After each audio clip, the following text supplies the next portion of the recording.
สบายดี FC ตอนเช้าวันนี้ก็อากาศตอนเช้าแถวบ้านท่านกองมาไสยสิทธิ์เพหมู่หักหมู่แพงคนเคยขมวนนั่นนี่แหละเพิ่นเชิญมาเชิญบ่เชิญธรรมดาเชิญ2 มื้อติดเลยนี่เชิญเด้อไปมามื้อนี้ก็บึงเล็กเฮือนนี่แหละกับถนนเพิ่นเฮ็ดบุญหา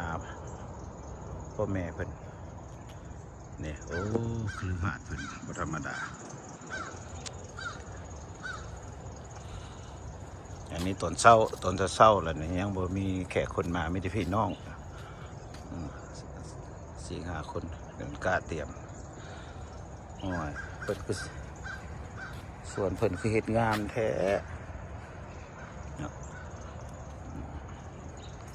โอ้รถประจำตำแหน่งเพิ่น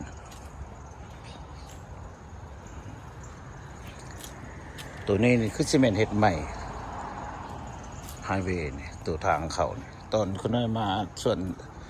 มา2 เดือนหลังเนาะคือคนโทรมาหาร้องเพลงอยู่แถวนี้เลยคือนิวรถติดแทนที่ซีเมนต์1 ชั่วโมงครึ่งมาบ้านเพิ่นนี่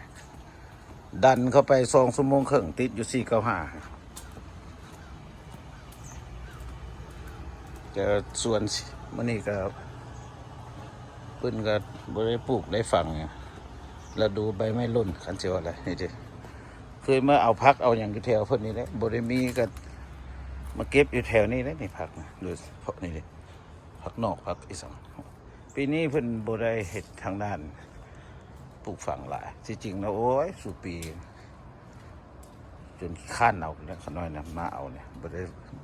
วุ่นวายแหละบ่ได้ปลูกแล้วมาหาเก็บกินแถวนี้แหละพี่ทางหลังมันเงินเพิ่นทั้งหลังก็มันง่ายหลังบ้าน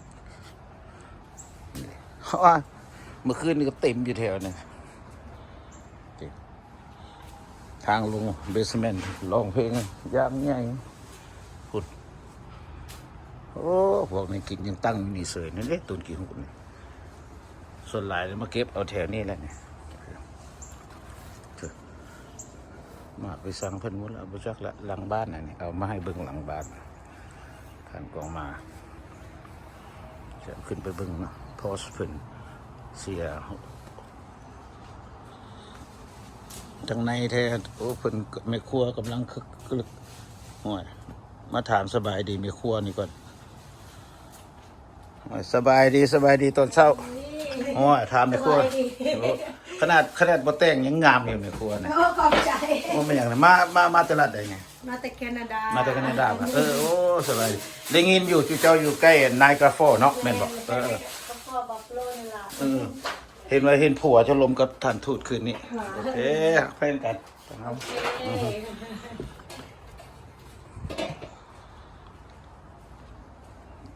มาแต่แคนาดาโอ้เมียเขาเลยมาเอาอย่างน้อยวันนี้เนาะภรรยาเนี่ยสบายจะFCได้เนี่ย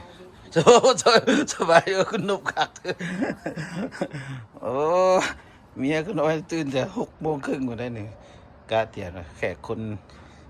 สีมาหน่อยมาหลายติดตามน้ำกันเมื่อคืนนี้ก็อยู่นี่แหละผู้ขาเนี่ยท่านทูตเปิดกระตุท่านทูตเดินเนี่ยก็น้อยกันนั่งอยู่แถวนี้แหละมันหลายเลยแถวนี้ก็ติดจะคิวลงซ้าก็ได้ตัวพอสนี่ก็ไม่เขาคนใส่ประกันตัวนี้ใหม่เว้ย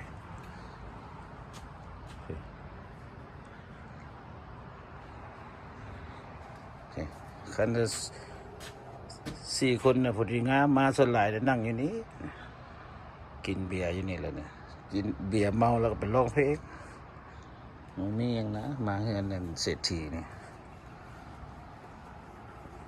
ไม่ได้กินเบียร์ร้องเพลงหมดเอาซื่อๆนี่นั่นแหละเจ้ามาแล้วเพื่อได้เป็นเศรษฐีคือเพิ่นโอ้สบายดีแคนาดาสบายดีโอ้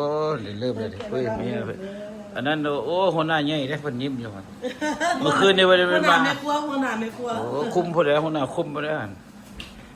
ว่าแท้คันเฮาเอ้ยอย่าปัญหาเอ้ยเผ็ดบ่ได้ถ คันสิห้องเนื้อใดพูดนี่คันโอ้ห้องเดี๋ยวนี้ก็ถึงแล้วเนาะเอ้ยเนาะอันนี้ภรรยาเนี่ยเอาให้เบิ่งหน่อยหนึงทั้งนอกทั้งนอกทั้งในนี่เด้กล้าเตรียมเลยเด้มาเด้อผู้ใดถึกมีเวลาว่างก็มานี่เลยกองบุญเฮ็ดให้ทุกพ่อนี่กองอาถะนี่ทานกองมาแทนสัญญสิทธิ์ผมในครอบครัวลูกหลานอุทิศให้แก่ แม่อูดสันดาราแม่เตียงวงผักดีนี่เห็นไหมนะมีเมดกองบุญเพิ่นซื้อใหม่หมดได้อันนี้อีกกองอาถะนี่ท่านกองมานังแทงสัญญสิทธิ์พร้อมด้วยครอบครัวอุทิศให้แก่พ่อสมสวัยสันดาราพ่อของนั้นเด้พ่อของนางนันแทนได้นี่ผู้เฒ่าของมาเพิ่นเสียไปแล้วนี่เด้โอ้พระกังเพิ่นเฮ็ดใหม่หมดตัวนี่นะเด้นี่โอ้ครูบานี่คือสิแม่นมี4องค์เห็นเพิ่นจัด4โอเคขอจบคลิปลุงเดชดาวตั้งแดดไว้เพียงเท่านี้เนาะเป็นการเริ่มมาซอยเอาบุญน้ำเพิ่น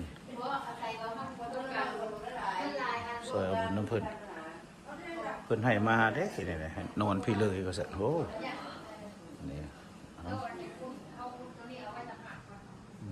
เป็นจะมีลูกชายคนหนึ่งหรือลูกสาวคนหนึ่งอันนี้ลูกสาวกับลูกเขยเพิ่นนะขอจบคลิปอันนี้คือซีเมนต์โต๊ะครูบาสันเข่าตีตอนเพิ่นเทศเพิ่นหยังแล้วคือสียาวพุ่นเลยเนี่ยโอเคเอาสำนี้ละมาฝากมาตอน